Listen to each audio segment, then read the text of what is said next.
Hi, welcome to UI topics. ఇవాళ topic ఏమంటే ఒక చిన్న స్టోరీ. చిన్నదంటే చాలా చిన్నది, కానీ ఎప్పటికీ గుర్తుపెట్టుకోవాలి. ఈ స్టోరీ ఎప్పటికీ గుర్తుపెట్టుకోవాలి. ఓకేనా? దయచేసి ఈ వీడియో అందరు చూడండి, అందరికీ షేర్ చేయండి. ఏం చెప్తున్నానంటే చెప్తాను. ఓకేనా? ఒక అందమైన కుటుంబం ఉండిందండి. అందమైన కుటుంబం అంటే చాలా అందమైన కుటుంబం. ఇప్పుడు కాదు, ఒక 60-70 సంవత్సరాలకు ముందు. ఓకేనా? అందమైన కుటుంబం. ఓకేనా? ఒక తండ్రి, ఒక తల్లి, ఒక బిడ్డ. ఓకే, బాగుండేవాళ్ళు.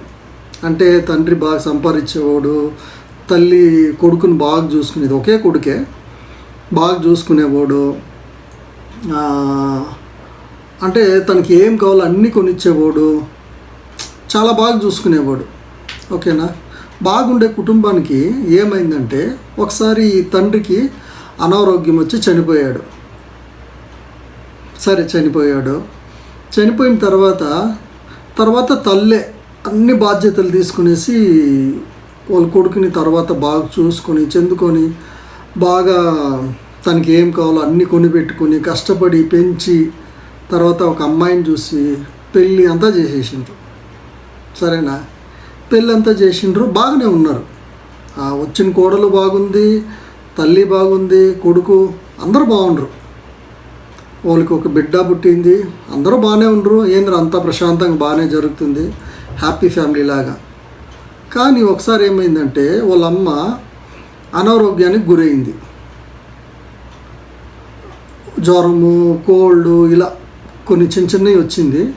తర్వాత అక్కడ ఉన్న డాక్టర్లని వీళ్ళని అప్పుడు ఉన్న డాక్టర్స్ దగ్గర చూపించుకుని అట్లా ఇట్లా ఉండేది. ఒక 2 రోజులు బాగుండేది, 2 రోజులు బాగలేకుండేది. అట్లా ఆమెకి ఏజ్ అవుతూ చాలా కాళ్ళు చేతులు ఏం లేకుండా పడిపోయేటట్టుగా అయిపోయింది ఆమె. అంటే ఎలా చెప్పేది, కూర్చునేది కాదు, లేచుకునేది కాదు. ఆ మాదిరి ఒట్టి నోరు చెయ్యిలో పనులు చేస్తుంది, కానీ లేచి కూర్చునేది కూడా కాదు. అంత కష్టమైపోయింది. తర్వాత ఏం చేసిందంటే వీళ్ళ కొడుకు వాళ్ళ భార్య ఏం చేసిందంటే వాళ్ళ హస్బెండ్కి చెప్పింది, నీ తల్లిని నేను చూస్తూ ఉండే కావదు, నేను సాకరీలు చేయలేను వీళ్ళకంతా.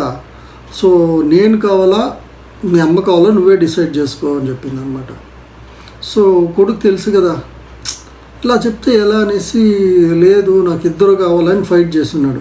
లేదు, మీ అమ్మ కావాలంటే మీ అమ్మని పెట్టుకో, నేను నా కొడుకు పోయేస్తాం. లేదు, మేము కావాలంటే మీ అమ్మని తీసుకుని పోయి అక్కడ అడవిలో ఇడ్సేయం. ఇప్పుడు హాస్టల్ అయ్యి ఉన్నాయి, అప్పుడు అడవిలో ఇడ్సేయమని చెప్పింది. తర్వాత వీడు ఆలోచించి ఏం చేశాడు, సరే అనేసి డిసైడ్ చేసుకునేసి వాళ్ళ అమ్మకి ఏమీ చెప్పలేదు. సరే మా కొంచెం పని ఉంది రా మనం పోదాము అని చెప్పేసి ఉప్పు మూట ఇట్ట భుజానికి వేసుకొని ఉప్పు మూట వేసుకొని ఎత్తుకొని పోతూ ఉన్నాడు. అప్పటికే వాళ్ళ అమ్మకి అర్థమైంది నన్ను ఎక్కడో తీసుకొని వదులుతున్నాడు అనేసి. సరే ఏం చేసింది, సరే తీసుకొని పోతున్నాడు. పెద్ద అడవి, చాలా పెద్ద అడవి. ఓకేనా? తర్వాత పోతూ ఉంటే ఆమె పోతూ ఒక చెట్టు కొమ్మ తీసుకొని నిండా ఆకులు ఉండేవి గిల్లుకుంటూ వచ్చిందనమాట. గిల్లుకుంటూ వచ్చే లోపల అడవి లోపలికి తీసుకుని పోయిన తర్వాత వాళ్ళ అమ్మకి చెప్పిండు, ఇది నా పరిస్థితి. సో నా భార్య చూస్తే నువ్వు ఉంటే నేను కాపురం చేయను అంటుంది, నీకు వేరే ఒంట్లో బాగాలేదు, నీ సాకరీలన్నీ చేయను అంటుంది.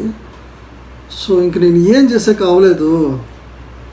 సో నాకు భార్య, నా పిల్లలు కావాలా, నేనేం చేసేది? అందుకని నేను ఈ అడవిలో వదిలేసిపోతున్నాను, నన్ను ఏం అనుకోవద్దు అని చెప్పి చాలా ఏడిసి, సరే మా నేను వస్తాను అని చెప్పింది.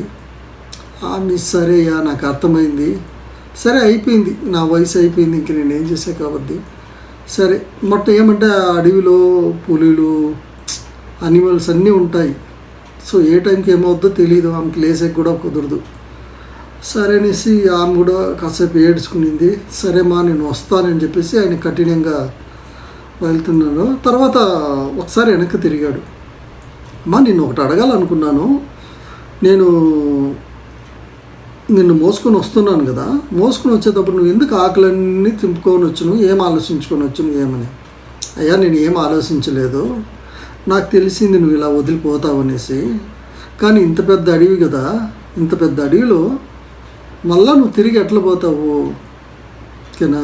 వచ్చిన రోడ్డు మర్చిపోతావేమో, వచ్చిన రోడ్డు ఎట్లుంటుందో ఏమో తెలియదు కదా, నువ్వు ఎక్కడ తప్పిపోతావో, నీకోసం నీ భార్య పిల్లలన్నీ వెయిట్ చేస్తుండ్రు కదా, కరెక్ట్గా నువ్వు ఇంటికి పోవాలి కదా అనేసి నేను ఆ చెట్టులో ఉన్న ఆకులన్నీ తుంచుకొని వచ్చినాను. నువ్వు ఆకుల్ని ఉన్నాయి కదా, నేను ఎట్ట తుంచేసాను రోడ్లంతా, దాన్ని చూసుకొని తిన్నగా నువ్వు భద్రంగా ఇంటికి పోయా, నీకోసమే నేను అట్ట చేసినాను.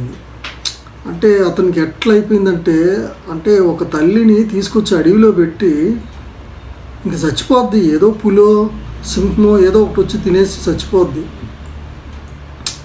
అలా ఆమెని చావుకు తీసుకుని వస్తే నేను బాగా గట్టిగా ఉండాను, నేను ఎట్టో గట్ట పోగలను. కానీ అప్పటికి నీకు కరెక్ట్గా రోడ్డు బాగుండాలని రోడ్డు అమ్మిన ఆకలి వేసిందంటే ఆ తల్లి ఎంత గొప్పది. సో తనకు చాలా బేజారైపోయింది, ఏంట్రా నేను ఇలా చేస్తే మా అమ్మ చూస్తే ఇలా చేసింది అనేసి చాలా కుమిలిపోయాడు.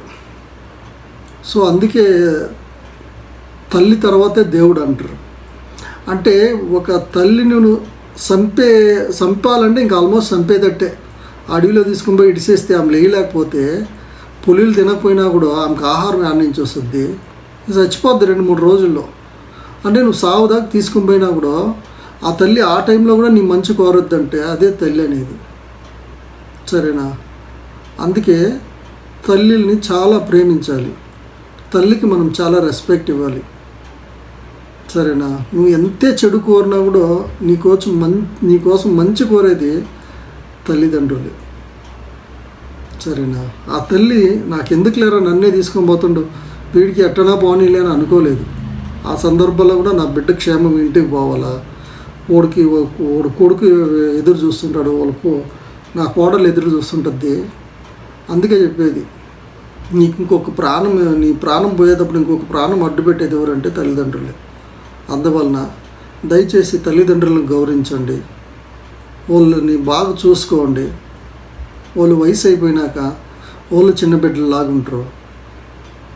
మన బాధ్యత, ఎందుకంటే మనం చిన్నపిల్లలు ఉన్నప్పుడు వాళ్ళు చూసుకుంటారు కదా, మనం ఎంత చేసినా కూడా వాళ్ళు ముద్దుగా అనుకుంటారు. అదే మనం ఇప్పుడు ఏదో కొంచెం చేస్తే మనకే ఒకలాగా మాట్లాడతారు కదా. సో అది కరెక్ట్ కాదు.